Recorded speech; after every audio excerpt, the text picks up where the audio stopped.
It's been over 20 years since I've attended real estate school, and I've learned a lot of things along the way. And over the next several weeks, I'm going to share 19 things with you they don't teach you in real estate school. So let's start with one of the very first things you need to do when you get your license, and that's build your database. So let's first define what is a database. Your database is also known as your sphere of influence, or SOI. It's the people who you already know, like, and trust you. And here are 4 simple rules to have in a database. Rule number 1 is to have one. Do you literally have a database? Get your contacts organized in a system that works for you, and get a CRM software, which stands for Customer Relationship Manager, and import your database. There are a lot of CRMs out there, including ones designed especially for real estate agents, and my team and I, we use Follow Up Boss, but it doesn't matter which one you decide to go with. As long as it works for you, just roll with it. It's a one-stop shop you can go to for having all your information about a client, the name, email, phone number, address, but it's also where you can keep your notes on your interactions with them, what their needs are, and in even some cases, the homes you're looking at on your website, email correspondence, recorded phone calls are all in one place. You can refresh your memory before you reach out. This way you're providing them with the best customer service and communicating effectively. It's saving you both time because you're not having to ask them to remind you of the things they've already discussed. Number 2, communicate with your database in a systematic manner. There's a lot of programs out there, whether it's a drip campaign or monthly newsletters or even just a schedule in your calendar. If you're looking for a great resource, go check out the Millionaire Real Estate Agent book. It outlines things like the 8x8 campaign and the 33 Touch campaign. You don't have to reinvent the wheel here. You can simply identify what others, especially successful people prior to you, have done and replicate that. The third rule is feeding it daily. This can come up in 2 forms. Feeding it daily can obviously mean go grow your database and go add new people to it. Whether you're attending networking events, you've set up shop at a local coffee shop, you strike up a conversation with somebody, you should always be looking to add new people to your database so it doesn't become stale. The other way you could define feeding it daily is just by updating current people's information. So for example, maybe somebody moved, somebody got a different cell phone number or an email address, or they got married.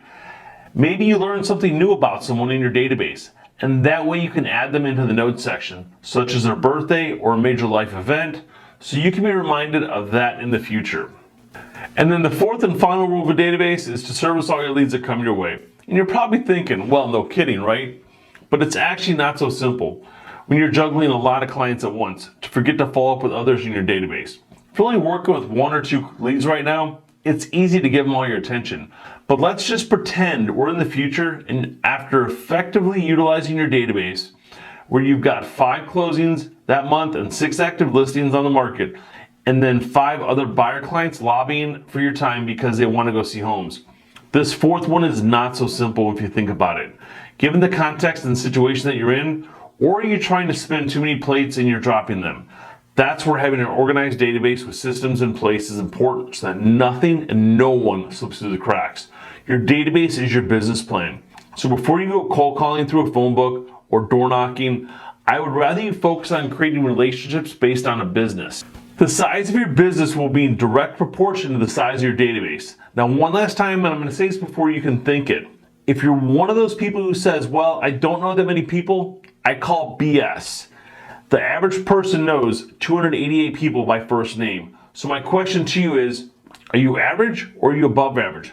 Because what typically happens is we cherry pick our database to the ones that we're comfortable talking to because we don't know what to say to someone that we haven't spoken to for 12 years. If they're in your cell phone contact list or friends with you on Facebook, Instagram, LinkedIn, or any other social site, they're part of your database. And there's plenty of people you know that are probably not already in your database, like the person who changes your oil in the car, right? Or the Starbucks barista, the one who serves you a drink every morning. You need to get to know them and add them to your database.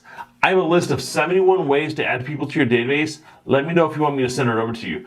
So don't tell me you don't have anybody to talk to, because that means you're probably doing is cherry picking your database and only extracting the ones you're comfortable having a conversation with, because you fear sounding like a slimy salesperson because you don't know your value yet. So if that's you, I have good news and bad news for you. You don't have to make uncomfortable phone calls.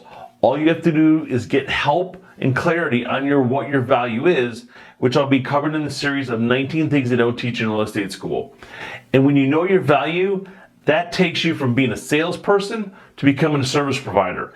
I want you to be the person everyone in your database comes to when they have a question about real estate or home ownership, because the number one thing we're striving for here is top of mind awareness. So follow my channel for more tips and tricks for real estate agents, and stay tuned for my next video, number 2, in the 19 things they don't teach you in real estate school. Lead with revenue, not expenses.